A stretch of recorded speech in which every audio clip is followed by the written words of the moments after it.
Speaking on BBC Radio 5's Pienaars Politics, the Tory MP dismissed claims the UK could rejoin the European Union a few years Brexit was fully implemented by a deal with Brussels.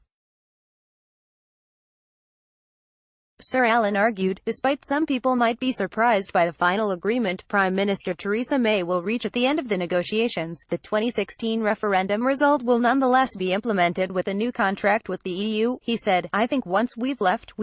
There's no doubt that at the referendum people were voting for a concept rather than a contract, and now we're having to define that contract, so inevitably maybe some people will say, oh, I didn't see that coming, but then that's what referenda do, and we are bound by the referendum, so we are going to have to negotiate the best deal for the country consistent with the outcome of the referendum. Asked whether there could be a possibility of a second Brexit vote, as called for by supporters of the People's Vote, Sir Alan quickly provided BBC host John Pienaars with a simple reason: a second referendum with the option to remain in the EU could never be provided by the government.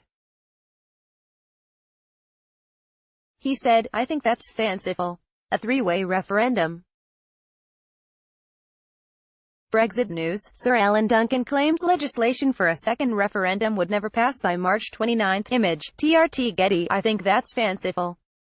A three-way referendum. Sir Alan Duncan, I mean, first of all, you've got to get the legislation through, and it ain't going to be though before the 29th of March, so it ain't going to happen. It comes as Prime Minister Theresa May renewed her pledge to block calls for a second vote on Brexit.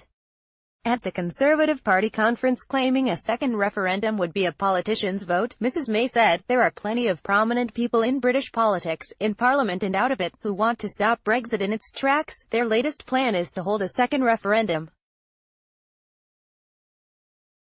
They call it a people's vote, but we had the people's vote.